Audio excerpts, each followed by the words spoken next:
सभी साथियों को नमस्कार, सभी साथियों को नमस्कार। बच्चों को प्यार, ढेर सारा आशीर्वाद।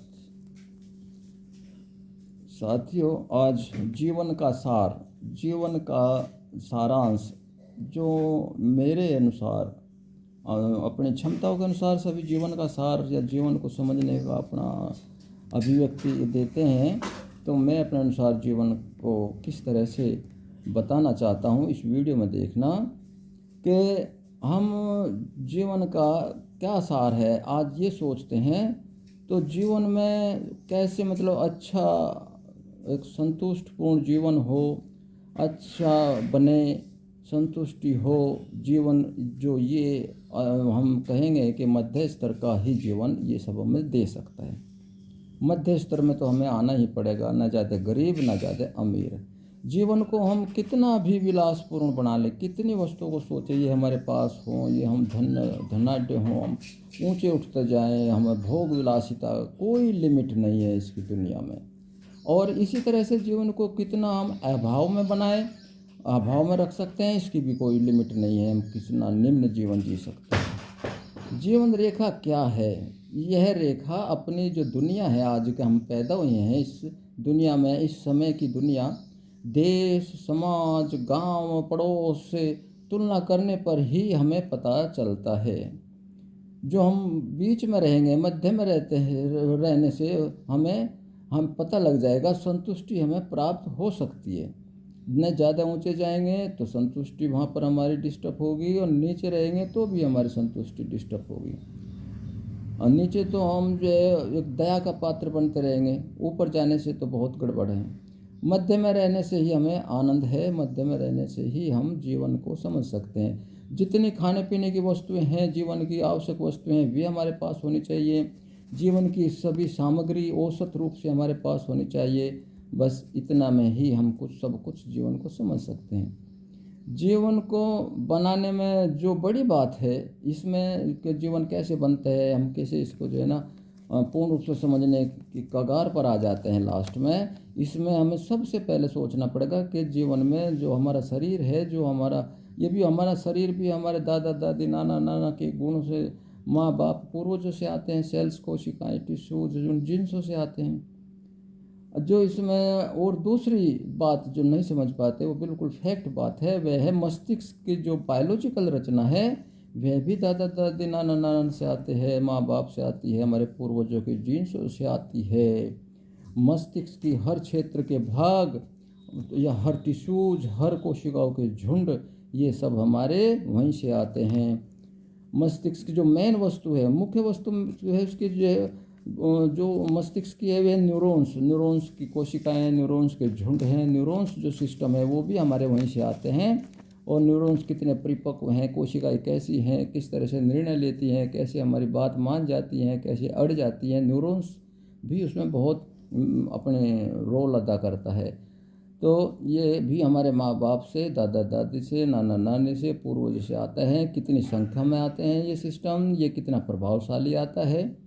तो ये तो हमें हो गया प्राकृतिक, जो हमारे हाथ में नहीं होता। फिर जीवन को बनाने में यह प्रकृति से जो आ गया, इसको फिर आगे चलाने में और हम एक संपूर्ण जीवन जीने में, सर्वांगीण जीवन जीने में, तो फिर हमारी बात शुरू होती है।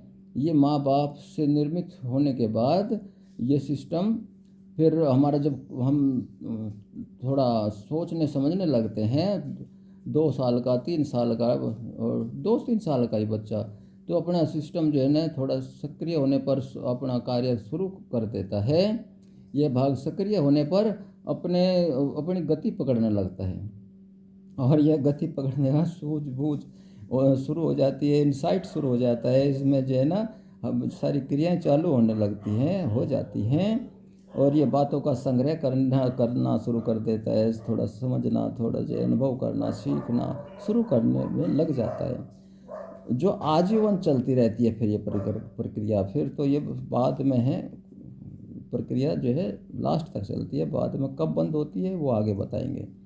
यह सर्वप्रथम जो माँ का आंचल मिलता है, माँ का परिवेश मिलता है, माँ की जो भावनाएं मिलती है, माँ का जो सिस्टम है, माँ का भी भौतिक सिस्टम, बाहर का वातावरण, वो सभी क्रियाओं को वहाँ ग्रहण करने लगता है और ग्रहण करता जाता है। फिर उसकी बात आती है, उसको समस्या आती है, पास में जाता है, पड़ोस में जाता है, संगी साथियों में जाता है, स्कूल में जो संग्रह करता है वहाँ से फिर जो ग्रहण करता है वहाँ मेहनत करनी पड़ जाती है। तो माँ बाप की जो बात है, घर की माँ का जो नॉलेज है वो वहाँ पर नहीं चलता है, कुछ अड़चन आती है तो वहाँ फिर उसको सचेत होता है। और जो फिर वहाँ से सीखता है, स्कूल से, संगी साथी से, पड़ोस से, और बच्चा फिर वो जो घर पर आता है तो वहाँ पर वो बात नहीं चलती, उसमें संशोधन करना पड़ता है, शोधन करनी पड़ती है, तो वहाँ पर समस्या आती है। वहाँ पर वो दुविधा में आकर के वहाँ उसका एक कंसेप्ट जो विरोध झेलता है, प्रताड़ना या धमकाना या फिर नाराज़गी या फिर अपनी असंतुष्टि देखता है, तो वहाँ से एक नया कंसेप्ट शुरू हो जाता है उसके बच्चों के मन में। वो कंसेप्ट होता है निर्णय लेने की, भाई क्या सही है क्या गलत है। निर्णय लेने की जो बात होती है, जो एक कंसेप्ट है, क्या मानूँ क्या ना मानूँ, क्या मानूँ क्या नहीं, मैं जो किसी बात को ना मानूँ, क्या काम करूँ क्या ना करूँ, क्या मानूँ क्या नहीं मानूँ, इस प्रकरण में वो जो उलझना व सुलझना ही जीवन का फिर उसको ज़्यादा टाइम देना पड़ता है, सोचना पड़ता है। ये कहते हैं कि लगभग 50 या 60% तक ऊर्जा है, उसकी क्षमता है, इसी कार्य में लगनी शुरू हो जाती है। यहाँ पर उसके मस्तिष्क के जो टिश्यूज़ हैं और न्यूरॉन्स सिस्टम है, वो जो कार्य करता है, जो जीन्स से मिलती है माँ बाप से वगैरह से, मैंने बताई कि पूर्वज से आती है, मस्तिष्क कुछ अपने अनुसार उसे विचारना पड़ता है, उसको सोचना पड़ता है, चिंतन कंसेप्ट जो चिंतन का शुरू होता है। हालांकि ये जो जो दादा दादी से, माँ बाप से जो आए हैं, ये जो जीन्स पूर्वज से आए हैं, आजीवन अपनी तरफ खींचते रहते हैं। ये जीन्स, इनमें जो क्षमता होती है खींचने की, वो अपने प्रवृत्ति की, अब कुछ जो है उसमें अंश छिपा होता है, वो अपनी तरफ खींचते हैं। कोई भी सोचेंगे तो हम उसी तरह से सोचेंगे। लेकिन दुनिया में आज तक के जो अध्ययन हुए हैं, उनसे पता चलता है कि जब हम ज़्यादा उसमें अध्ययन कर लेते हैं, अब दुनिया की एक सारांश एक बातों को हम पढ़ लेते हैं, अध्यात्म की बात पढ़ लेते हैं, सब्जेक्ट सभी साइंस का, आर्ट्स के ज़्यादातर सब्जेक्ट पढ़ लेते हैं, अनुभव बहुत ज़्यादा जीवन के अनुभव कर लेते हैं, बहुत प्रयोग कर लेते हैं, और हम जो बहुत कुछ सब्जेक्टों को पूर्ण रूप से पढ़ लेते हैं, या देखा जाए औसत रूप से जो जितने मुख्य मुख्य सब्जेक्ट हैं, जैसे भगवान में जो कलाएं बताते हैं, राम में 14 कलाएं थी उसमें वो, या फिर 64 कलाएं बताते हैं, या किसी में 16 कलाएं बताते हैं। तो वे इतना अध्ययन करने के बाद, या फिर ज़्यादा अध्ययन करने के बाद, फिर उनसे जो है जो वंशानुगताएँ हैं गुण, उनसे छुटकारा मिल जाता है, ये समाप्त हो जाती है, और फिर ये समाप्त होकर सही सही सटीक दिशा में सारा सिस्टम कार्य करने लगता है। ऐसा विद्वानों ने जो निष्कर्ष निकाला है और सारांश निकाला है। तो ऐसी प्रकार से बिल्कुल सही दिशा में जब जीवन जाता है, तो जाते जाते ये 17-18 साल से प्रारंभ हो जाता है, और ये 60 साल तक ये पूर्ण हो जाता है लगभग। एक जिज्ञासु, एक अच्छे स्वस्थ माइंड की और स्वस्थ वातावरण और सारी सुविधाएं, मतलब उसको जिज्ञासा रही है, उसको जो है प्रयोग कर लिया, अनुभव कर लिए, तो ये 60 साल तक लगभग पूर्ण हो जाता है। जो मस्तिष्क पढ़ाई के अनुभव से या प्रयोगों से, अभाव से जीवन में जो अभाव रह जाता है, जो नहीं कर पाता है, वो हमेशा पीछे ही रह जाता है, हमेशा जीवन को पीछे ही रह करके काट कर इस जीवन को जाता है। तो जो विकसित है, जो आगे अग्रणी श्रेणी के मस्तिष्क हैं, तो वहाँ जो है हम उनकी बात कर रहे हैं।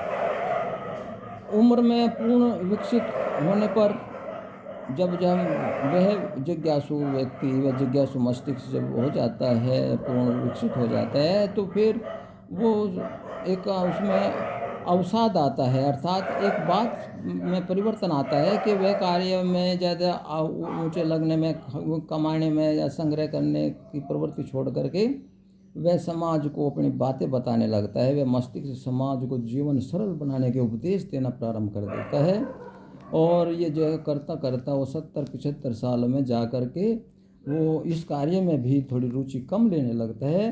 फिर जो है वो शुरू होता है लास्ट का, जिसे हमारे पूर्वज, हमारे ज़माने के पूरे धर्म, पूरा अध्यात्म कहता आया है हर धर्म में, कि फिर आनंद कोष में वो जाना प्रारंभ कर देता है, और उस आनंद कोष में ही रहता है, और वो आनंद कोष उसको मिलने पर फिर वह अपना जीवन की सफलता मान करके जीवन को समाप्त करने में मृत्यु से नहीं डरता। और फल में जो पका हुआ फल होते हैं या कोई भी चीज़ होती है प्रकृति की, जब पकने पर उन सभी में ये क्रिया शुरू होती है। वो अपने को लास्ट में कुछ नहीं मानता और अपने को नष्ट करने की या अपने को समाप्त करने की, अपने को मृत्यु से उसको कुछ भी समस्या नहीं आती। वो पूर्ण रूप से संतुष्ट होकर दुनिया से जाता है। Thank you, thank you, thank you.